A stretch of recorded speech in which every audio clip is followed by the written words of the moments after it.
అధ్యక్ష మాట తప్పినందుకు గత 8 నెలలుగా 2000 నుంచి 4000 చేయనందుకు అప్పుడు వాళ్ళు పెట్టాల రికవరీ మీ మీద. మహాలక్ష్మి మా ఆడబిడ్డలు 1,68,00,000 మంది ఎదురు చూస్తా ఉన్నారు. 18 ఏళ్ల పైబడ్డ ఆడబిడ్డలు నెలకు 2,500 ఇస్తామని చెప్పిన మాట వారందరూ ఎదురు చూస్తున్నారు. వాళ్ళు పెట్టాలా 8 నెలల రికవరీ మీ మీద. అధ్యక్ష మేము ఉత్తగానే ఆరోపణలు చేస్తలేం. అధ్యక్ష మీకు ఒక విషయం చూపెట్టాలా. ఇది గౌరవనీయులు భారత ప్రతిపక్ష నాయకులు రాహుల్ గాంధీ గారి ట్వీట్ అధ్యక్ష. వారు ఆనాడు ఎన్నికల సందర్భంగా అశోక్ నగర్కి వచ్చారు. వచ్చి వారు చెప్పారు అధ్యక్ష, ఇది వారి ట్వీట్, నేనేమి కల్పించట్లేదు, నేనేం చెప్పట్లేదు అధ్యక్ష. వారు 2 విషయాలు చెప్పారు. ఒకటేమో జాబ్ క్యాలెండర్ మొదటి సంవత్సరంలోనే 2 లక్షల ఉద్యోగాలు, ఇది రాహుల్ గాంధీ గ్యారంటీ అని చెప్పి ఒక ట్వీట్. తెలుగులో చేశారు, మనకు అర్థం కాదనుకొని తెలుగులో చేశారు అధ్యక్ష. తెలంగాణలో కాంగ్రెస్ ప్రభుత్వం ఏర్పడిన ఏడాది లోపే 2 లక్షల నియామకాలను పూర్తి చేసి యువతకిచ్చిన మాట నిలబెట్టుకుంటాం. ఇది కాంగ్రెస్ నాయకులు పెద్దలు రాహుల్ గాంధీ గారు చేసిన ట్వీట్ అధ్యక్ష. యువతకిచ్చిన నేను వారికి పంపిస్తా ఉన్నాను తమరి ద్వారా.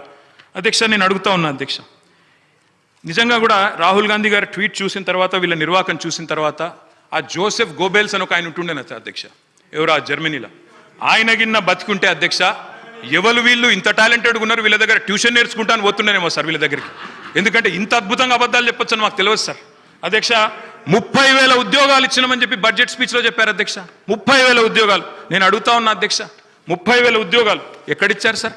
అధ్యక్ష ఐ రికమెండ్, నేను అక్కడ మొత్తం డేట్స్ ఉన్నాయి, నోటిఫికేషన్ ఎప్పుడు వచ్చింది, పరీక్ష ఎప్పుడు జరిగింది, మీరు ఎప్పుడు కాగితాలు ఇచ్చిన డేట్లు ఉన్నాయి చెప్పమంటే చెప్తా అధ్యక్ష. డేట్ స్టాఫ్ నర్స్ ఉద్యోగాలకు నోటిఫికేషన్ ఇచ్చింది 20 డిసెంబర్ 2022, పరీక్ష పెట్టింది ఆగస్టు 23, సింగరేణి ఉద్యోగాలు నోటిఫికేషన్ వచ్చింది జూన్ 22, తుది పరీక్ష పెట్టింది సెప్టెంబర్ 22, పోలీస్ కానిస్టేబుల్ ఉద్యోగాలకు నోటిఫికేషన్ ఏప్రిల్ 22, ప్రిలిమ్ పరీక్ష ఆగస్టు 22, ఫిజికల్ టెస్ట్ జనవరి 23, మెయిన్ పరీక్ష ఏప్రిల్ 23. ఇవన్నీ కలిపి 30,000 ఉద్యోగాలు మేమిచ్చినామని కేసీఆర్ గవర్నమెంట్లో పరీక్షలు పూర్తయ్యి మొత్తం జరిగిన తర్వాత ఇవాళ వచ్చి వీరు మేము ఉద్యోగాలు ఇస్తామని చెప్తున్నారు అధ్యక్ష. నేను వారిని ఒకటే అడుగుతా ఉన్నా అధ్యక్ష. 30,000 ఉద్యోగాలు ఇచ్చినామని చెప్పి బడ్జెట్ ప్రసంగంలో ప్రజలను తప్పుదోవ పట్టించినందుకు, తెలంగాణ యువతను తప్పుదోవ పట్టించినందుకు మీ మీద వేయాలి అధ్యక్ష ఛార్జ్ షీటు, రికవరీ. ఇది కరెక్ట్ కాదు అధ్యక్ష, ఈ రకంగా యువతను తప్పుదోవ పట్టించడం. అధ్యక్ష జాబుల జాతర పెడతారని ఆశిస్తే అబద్ధాల జాతర నడుస్తోంది. ఇంట్లో ఉన్న క్యాలెండర్ ఇంకో 4 నెలలు అయితే అది కూడా మారిపోతుంది, అయిపోతుంది. కానీ కాంగ్రెస్ చెప్పిన జాబ్ క్యాలెండర్ మాత్రం అత్తలేదు పత్తలేదు అధ్యక్ష. అధ్యక్ష నేను అడుగుతా ఉన్నా, ఆ రోజు అశోక్ నగర్కి ఉస్మానియా యూనివర్సిటీకి పరుగులు పెడుతూ పోయినారు. డిప్యూటీ సీఎం గారు నేను అడుగుతా ఉన్నా, అయ్యా డిప్యూటీ సీఎం గారు మీరు నేను హౌస్ అడ్జన్ కాగానే పోదాం అధ్యక్ష, అశోక్ నగర్కి పోదాం, మీ ముఖ్యమంత్రి గారు వస్తానంటే వారిని కూడా తీసుకొని పోదాం, సెక్యూరిటీ లేకుండా పోదాం, మంచిగా పర్సనల్గా పోదాం. పోయి అక్కడ ఉండే ఏ ఒక్క యువకుడు, ఏ ఒక్క యువతి, ఏ ఒక్క చెల్లెలు చెప్పినా ఒక్క ఉద్యోగం అన్నా ఈ ప్రభుత్వం ఇచ్చిందని చెప్తే నేను అక్కడనే రాజీనామా చేసి వెళ్ళిపోతాను అధ్యక్ష. ఒక్క ఉద్యోగం రేవంత్ రెడ్డి గారి ప్రభుత్వం, కాంగ్రెస్ ప్రభుత్వం వచ్చినాక కొత్తగా ఇచ్చినాము అని ఏ ఒక్క యువతి కానీ యువకుడు చెప్పినా నేను అక్కడే రాజీనామా చేసి రాజకీయ సన్యాసం తీసుకుంటా అధ్యక్ష. ఒక్కరు చెప్పినా నేను చెప్తా ఉన్నా అధ్యక్ష, అక్కడే సిటీ సెంట్రల్ లైబ్రరీలో ముఖ్యమంత్రి గారికి, ఉప ముఖ్యమంత్రి గారికి మా పార్టీ తరఫున, తెలంగాణ యువత తరఫున 1,00,000 మందితో పౌర సన్మానం కూడా పెడతామని చెప్పి నేను చెప్తా ఉన్నా అధ్యక్ష.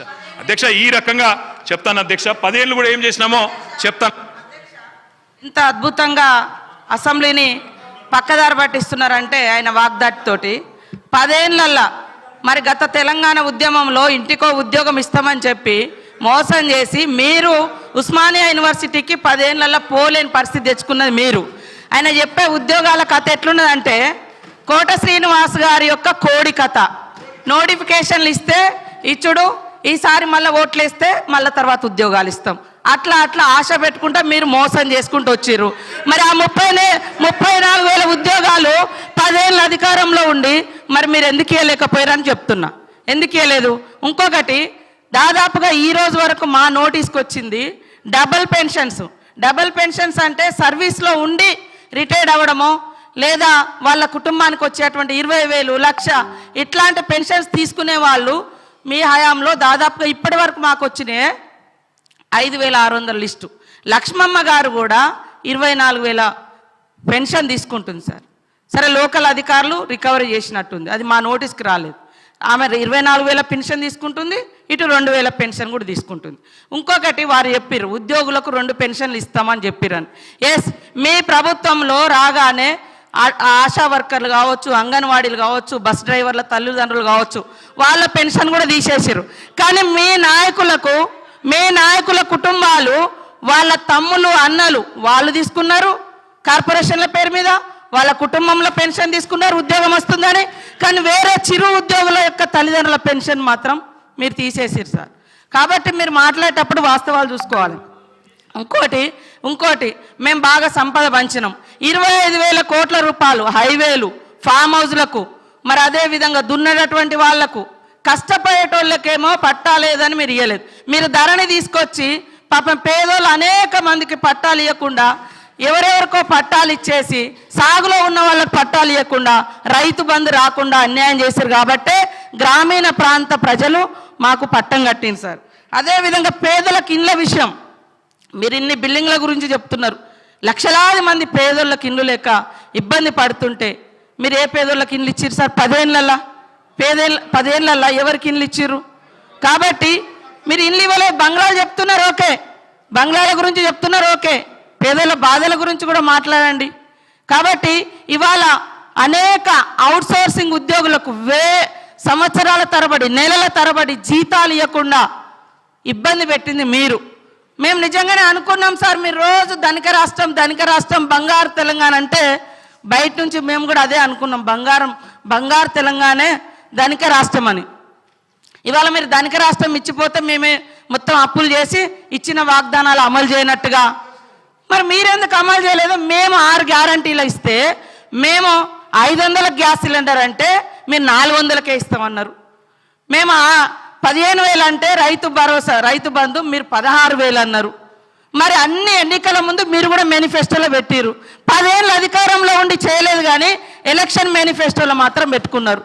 అంటే మీరు మోసం చేద్దామని కదా. మీకు వ్యవస్థ తెలిసి కూడా మేము బయట నుంచి మా ప్రభుత్వం ఆశతోటి నిజంగా ప్రజలకు బాగు చేయాలని మా ప్రభుత్వం ఇవన్నీ పెట్టినాం. మాకు టైం ఉంది, ఇంకా మాకు టైం ఉంది చేసుకోవడానికి. మీరు 10 ఏళ్ళలో చేయలే కదా. మీరు అన్ని పేపర్ లీకేజీలు ఇచ్చారు, ఇండ్ల పేదలకు ఇండ్లు ఇవ్వలేదు. మీరు పెన్షన్ కూడా 57 సంవత్సరాలకే ఇస్తానని మీరు గతంలో 2014 నుంచి 18 వరకు అధికారంలో ఉన్నారు. 18లో మేనిఫెస్టోలో పెట్టారు. ఎప్పుడు ఇచ్చారు? 3.5 ఏళ్ళ తర్వాత పెట్టారు. అదేవిధంగా 2000 పెన్షన్ కూడా ఎప్పుడు పెంచారు? మీరు అధికారంలోకి వచ్చినాక 6 నెలల తర్వాత పెంచారు. కాబట్టి ఇవన్నీ కూడా ఉన్నాయి. మేము అనుకున్నాం నిజంగా అద్భుతంగా ఉంది, రైతులకు ప్రజలకు అన్ని ఇద్దామని. కానీ 6 నెలలు సాధ్యం కాలేదు. కొన్ని మీరు రైతు రుణమాఫీ అని చెప్పి 8-10 ఏళ్ళు చేసిరు, అనేక విడతలుగా చేసిరు. మేము ఒక్కొక్కటి చేస్తున్నాం, ప్రజలు సంతృప్తిగా ఉన్నారు. కానీ బాధ అంతా మీకే కనబడుతుంది. 3 నెలల ఎలక్షన్ కోరికే పోయింది సార్, అది కూడా తెలుసు. కానీ పదే ఇవ్వలేదు. ఇవ్వకుండా మాకు ప్రజలు బుద్ధి చెప్పేటప్పుడు చెప్తారు. ఖచ్చితంగా ఇచ్చిన మాటకు మేము కట్టుబడి ఉంటాం. కొద్దిగా ఓపికతోటి ఉండండి. మీరు కూడా చాలా చేయలేదు, కానీ మేము చేస్తాం. సార్, మంత్రులు ఇట్లా డిస్టర్బ్ చేస్తే అధ్యక్ష ఓపికతో ఉండమంటున్నారు. ఓపిక ఉండాల్సింది మంత్రులకు, ట్రెజరీ బెంచెస్కి, మాకు కాదు అధ్యక్ష. ప్రజల తరపున అడగడమే మా ధర్మం. 100 రోజుల్లో చేస్తామని హామీలు ఎవరు ఇవ్వమన్నారు? 100 రోజుల గడువు ఎవరు పెట్టమన్నారు? మేము అడిగినామా? ప్రజలు అడిగినరా? మీరు ఓట్ల కోసం అడ్డగోలు మాటలు చెప్పి 100 రోజుల్లో అన్ని చేస్తామని బిల్డప్లు ఇచ్చి ఇలా అడిగితే కంగారు ఎందుకు పడుతున్నారు అధ్యక్ష?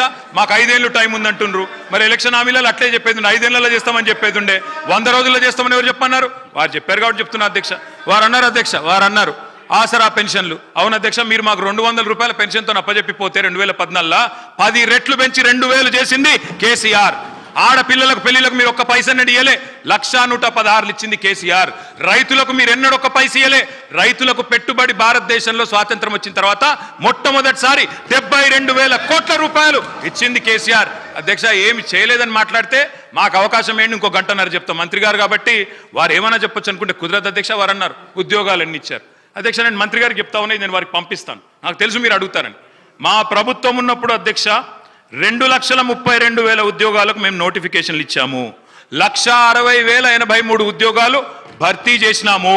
ఇంకొక 40,000 ఉద్యోగాలు ఈ రోజు మీరేవైతే కాగితాలు ఇచ్చి ఫంక్షన్లు చేసుకుంటున్నారో అవన్నీ గత ప్రభుత్వంలో ఇచ్చినాయే, మీరు ఇచ్చినాయి కాదు. అందుకే నేను అడుగుతున్నా తెలంగాణ యువత పక్షాన, మీరేదైతే మాట చెప్పినరో 2 లక్షల ఉద్యోగాలు ఇస్తామని, గత ప్రభుత్వం ఇచ్చిన ఉద్యోగాలు మైనస్ చేసి మందికి పుట్టిన బిడ్డలు మా బిడ్డలు అని చెప్పుకుంటూ కాదు, మీరు ఉద్యోగాలు ఇవ్వండి. 2 లక్షల ఉద్యోగాలు మొదటి సంవత్సరంలో ఇస్తామని చెప్పారు. మంత్రి గారికి నేను పంపుతా ఉన్నా, సీతక్క గారికి మీ ద్వారా దయచేసి ఉద్యోగాల సంఖ్య చూసుకోండి అని చెప్పి కూడా నేను విజ్ఞప్తి చేస్తా ఉన్నా అధ్యక్ష. నేను ఇంకొక మాట కూడా చెప్తా ఉన్నా అధ్యక్ష. చిరుద్యోగుల గురించి వారు మాట్లాడారు అధ్యక్ష. కాంట్రాక్ట్ అవుట్ సోర్సింగ్ ఉద్యోగులకి ప్రభుత్వ ఉద్యోగులతో సరి సమానంగా పిఆర్సీ ఇచ్చిన మొట్టమొదటి ప్రభుత్వం కేసీఆర్ ప్రభుత్వం అధ్యక్ష. తెలుసుకోవాలి వారు అధ్యక్ష.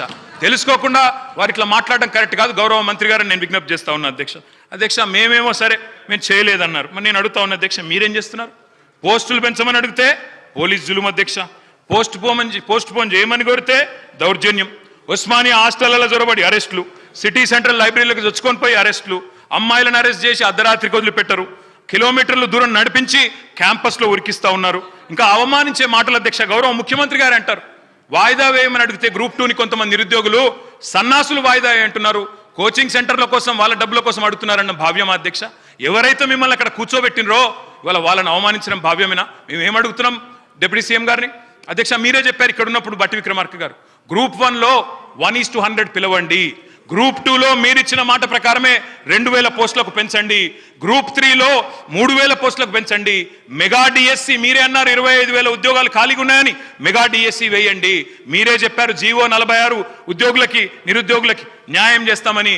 దయచేసి జీవో 46 కూడా సవరించండి తప్పకుండా. మరి మీరు వారికి ఇచ్చిన మాట నిలబెట్టుకోమని మేము కోరుతా ఉన్నాం అధ్యక్ష. నేను ఇంకొక మాట అడుగుతా ఉన్నా అధ్యక్ష. రైతుల విషయంలో నేను మా పల్లా రాజేశ్వరరెడ్డి గారు చాలా విషయాలు చెప్పారు, నేను కూడా కొన్ని విషయాలు మాత్రం చెప్తాను అధ్యక్ష. బీఆర్ఎస్ 10 ఏళ్ల పాలనలో నిజంగా వ్యవసాయంలో ఒక స్వర్ణయుగం అధ్యక్ష. తప్పకుండా రైతులకు మాత్రం ఈ దేశంలో ఎన్నడూ జరగని విధంగా, నేను ఊరికే చెప్పట్లేదు అధ్యక్ష, ఇది కేంద్ర ప్రభుత్వం పార్లమెంట్లో గౌరవ సభ్యులు గౌరవ మంత్రి గారు ఆనాడు పార్లమెంట్ సభ్యుడిగా ఉన్నారు, కేంద్ర ప్రభుత్వం ఇచ్చిన రిపోర్ట్ అధ్యక్ష. ఇది I will send it to you and all the members also sir. Farmer suicides in Telangana drop drastically. This is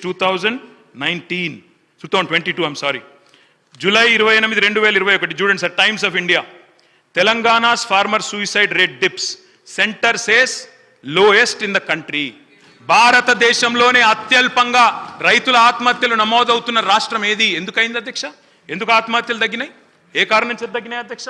ఒకటే ఒక్క కారణం అధ్యక్ష, ఎందుకంటే కేసీఆర్ గారి ప్రభుత్వం వచ్చిన తర్వాత అధ్యక్ష మంత్రులు రన్నింగ్ కామెంటరీ చేయడం సబబు కాదు అధ్యక్ష. వారిని నేను కోరేది, కేసీఆర్ గారి హయాంలో ఎట్లా ఉండే, కాంగ్రెస్ వచ్చిన తర్వాత ఎట్లుందంటే అధ్యక్ష 7 నెలల కాంగ్రెస్ ఏలికలో వ్యవసాయం అంటే సంక్షోభం, కాంగ్రెస్ రాగానే కరెంటు కోతలు, కాంగ్రెస్ రాగానే సాగునీళ్లు కట్టు, పంటలు ఎండుడు, కాంగ్రెస్ రాగానే టైంకు రైతు బంధు కూడా కట్ అయిపోయింది అధ్యక్ష. 10 ఏళ్లు ఆగిన అన్నదాతల ఆత్మహత్యలు ఈరోజు మళ్ళీ తిరిగి ప్రారంభమైనాయి. నేను ఊరికే చెప్పట్లేదు సార్, నేను ఊరికే ఏదో మాట కోసం మాటగా చెప్పట్లేదు సార్, నేను రిపోర్ట్ కూడా తీసుకొని వచ్చిన సార్. నేను గౌరవనీయులైన డిప్యూటీ సీఎం గారు కూడా పంపుతా ఉన్నా.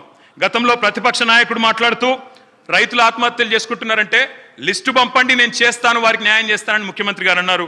సార్ ఇది లిస్టు మొత్తంగా ఇప్పటి వరకు ఈ రాష్ట్రంలో కాంగ్రెస్ ప్రభుత్వం వచ్చిన తర్వాత నేను వారికి గౌరవనీయులైన ఉప ముఖ్యమంత్రి గారికి ప్రభుత్వానికి లిస్టు పంపుతా ఉన్నా. 388 మంది రైతులు ఆత్మహత్యలు చేసుకున్నారు.